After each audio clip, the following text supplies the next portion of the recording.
So now it would appear I've gone and done it.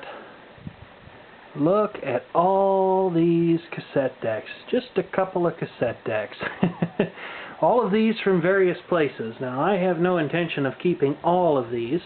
In fact, some of them are likely to land up on eBay. But these come from various places. The first one up top here that I'll start with is a Pioneer CTW4000 dual auto reverse, recording on one well only, cassette deck that I found when I was taking Bizarre Furhead to school the other day because his car broke with a leaky radiator, and it's off being repaired. So I gave him a ride to school, and that left me with about 2.5 hours to mess around in the big city. So I saw the sign of a Goodwill shop, and I knew I was in trouble. And they had mostly forgettable loudspeakers and CRT television sets and stuff like that, but they had two Pioneer cassette decks. One was in really sad shape with broken buttons on the second well and was none too pretty. This one is not in too bad a shape, but there's a ding in the case up there that you might just be able to see, and maybe some evidence that someone's been inside it. And I wasn't too enthusiastic about that at first because I was afraid, you know, what has someone done in their infinite wisdom, or maybe not so infinite wisdom as it might be. But that deck on top, I would almost call that thing a real sleeper. I have made some recordings on it with normal bias tape, both with and without Dolby noise reduction, and really, it's quite impressive, and its alignment seems pretty darn true to me. So I really have no complaints. I think that CTW4000 is going to be a keeper. And I haven't even done anything to it like cleaning the heads or anything yet, and they do need it, so they probably could also use a good demagnetization. This underneath here is a Sony TCWR445, which appears to be a little fancier than the TCW490 I've got over at the Roach Palace, because it has remote controllability, auto reverse in both decks, and claims to have a high-density head, but that's something the 490 has as well. But this is dual auto reverse. Still has the recording indicators for both decks, but only one of them can record. So this is something my dad found at a garage sale, along with a cheap plasticky Magnavox 5-disc CD changer that definitely meets the definition of black plastic crap. But this thing's not too bad. I'd say the two decks are not precisely aligned with one another, but it does make decent recordings and it does function. And once again, it needs to have its heads cleaned and probably demagnetized quite badly. This down here is probably the crown jewel of the new additions to the Walsh cassette recorder farm. This is a Sony RX77ES. Time of the year has come around again for the public radio and television used audio equipment and used music benefit sale, and I was there today, in fact, as were a lot of other people. And really, they didn't have a whole lot in the equipment area except cassette decks. Oh my goodness, did they have cassette decks. And this was one of them. This was marked $30, which I thought was kind of stiff, but it's very, very clean, and it appears to be just about perfect. There's not even so much as a scratch in the display window that I can see. So I'm really looking forward to this. I had hoped it might be a Dolby S machine when I saw it, but it's just B and C. And it also has a multiplex filter, the concept of which and how it relates to noise reduction I'm not entirely sure, but I'm sure that either some commenter will be along to explain it or I will find out by experimentation.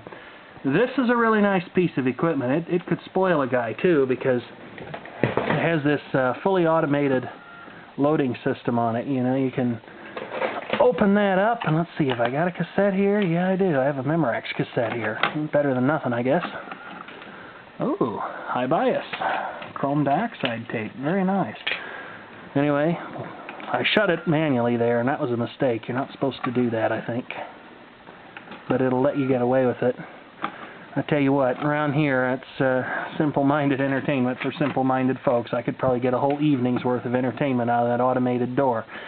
But this thing auto-reverses, and even though it's in good shape, you guessed it, the heads and the capstan drive and stuff, they're all just filthy. I really don't get what people don't understand about cleaning these machines. This has some neat tricks. It has a mode where you can turn the display off. You can turn the majority of it off there, such as the level meters and the tape type indicator. There's a real-time counter over there, which seems to work pretty well. or you can even kill the entire display, but the light behind the cassette stays on. I'm surprised there's not a variable brightness setting on that. There's also this fader button, which allows you to fade out the audio on your recording and then fade it back in again, and the way this works is pretty slick. Check that out. There's actually a motor behind that control that makes the fading operation work. Adjustable volume for the headphones, adjustable bias and adjustable balance, the Dolby noise reduction, 2 microphone connections, headphone connections, and of course the MPX filter that I already mentioned. So I'm really looking forward to playing with that one. This is another one from the same place. This is a Technics, or Techniques if you simply must, RSTR232, which appears to be a lesser version of the RSTR313 that I've got over at the Roach Palace. The 313 has one recording well and one playback well, but they're both auto reverse. This one over here is auto stop and playback only, and this one over here is auto reverse. This one seems to work perfectly. The rewinding on deck 2 is a little bit noisy. Sounds like a little bit of gear train noise. I'm not sure what that is. But this one seems to be a winner. You guessed it though. Dirty heads. Yet again. This is something I've never played with before. That's Bizarre Furhead's lovely writing on there. I wrote paid on the other end of it, but this is a Sony MDS-JE510 mini-disc player and recorder. I've never even so much as diddled around with mini-discs, and this is the first piece of equipment I have ever seen to play or record them.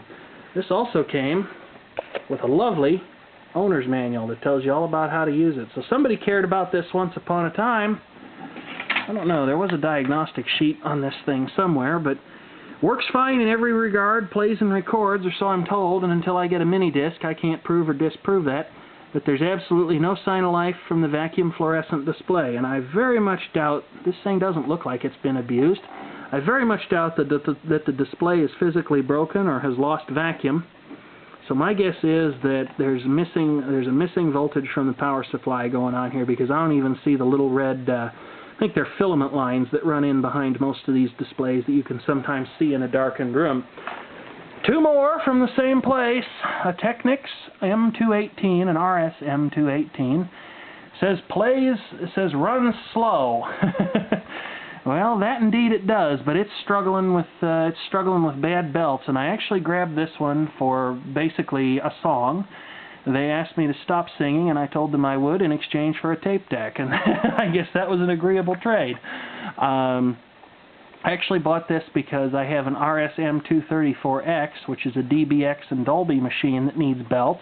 Uses the same basic mechanism as this, but puts the control buttons in a different place.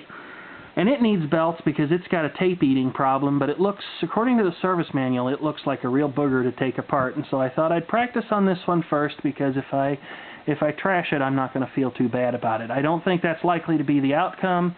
This deck will probably get fixed, and then I'll end up selling it off on eBay. So, and I, just in case you're wondering and saw it up there, I did not pay anywhere near the indicated price. Like I said, a song. This little thing down here, I don't know how old this is. That's Sanyo's later logo, and I don't know that Sanyo is a huge name in high-quality cassette decks, and I wouldn't call this a high-quality cassette deck. This is a Sanyo Rd W89, auto-reversing in both cassette decks, and it says that deck A plays, and for suitably small values of plays it does, but it absolutely will not auto-reverse, and this one over here engages the heads and immediately disengages them again, and you can guess my feeling on this. It's probably a belt-related problem, so I have a feeling I'm going to be placing a pretty big order for some cassette deck belts here in the near future, and I'm certainly going to be hauling out all the cassette deck cleaning supplies for these. So, and I know there are probably a few commenters who will come along and say words like hoarder and where do you store all that stuff. First of all, I'm not keeping all these. Second of all, that's rude. Third of all, rude comments tend to get you banned.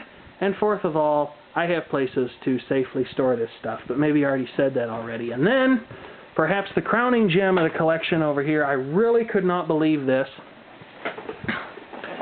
This is a collection of blank cassettes, and some of these are just your average, everyday, 30-minute per side, 60-minute total, normal bias tape, but that's a Sony tape, can't be too bad. There's a couple of no-name tapes in here. There's a never been open Tone Master. It may not, I don't know. It says for speech or music, which makes me think that its quality is probably dubious. Oh yeah, this is a Walgreens tape, made in China, distributed by East West Distributing Company in Deerfield, Illinois. And Deerfield, Illinois is what gives it away as probably being a shell company associated with Walgreens. But there are definitely some better things in here. There's an open Tone Master. Fuji normal bias DR-I 90 minute. Probably not a bad little tape. A head cleaner that's probably all used up and was of dubious value even when it was new. A couple of Maxell high bias chrome dioxide tapes, a couple of those. They're not sealed, they may have been used, but who knows, there might be something interesting to listen to on them. A couple of those. A Denon tape, and I hear that some people think really highly of these. I really don't know beans about them, but some people seem to like them, and I gather that they can go for an interesting price on eBay. This is an HD8 high bias digital master 100-minute cassette. Interesting. And then a Sony CD-IT, and I absolutely love the holographic. I'm not sure you can see the effect there. Yeah, you can, at least in my end here you can. This is a high bias type 2 tape, 100-minute, and I don't know how well it performs, but that holographic thing on the front, that looks pretty cool. Another Denon tape. This appears to be a normal bias cassette. A couple of more CD-ITs in here, all of them sealed. Another normal bias one. Another Denon high bias. A couple of good old TDK D90s. And then these. I don't know how good Fujifilm's tapes are, but these are DR2 Type 2 chrome dioxide tapes. And they're 100 minutes a piece. Sold for $4.99 when they were new, and these are all sealed. I have a bunch of these, and they are all sealed in their original packages. And I suspect they are at least a passable quality premium cassette tape, but I don't know. Anyway, I bought the whole box for $10, so I really don't feel too bad about that. And then there's a collection of miscellaneous stuff like audio leads. You can never have too many of those. A couple of interesting adapter cables from here to there and things like that. And also a couple of little cassette recorder microphones that are probably better than no microphone at all. So those are my finds, and I thought I would share them with you. I probably won't go so far as to bore you with repair stories on all of these, but I would certainly welcome your thoughts, and you probably will see some of these machines being demonstrated or being fixed, depending on how things go. But there you have it, and thank you very much for watching.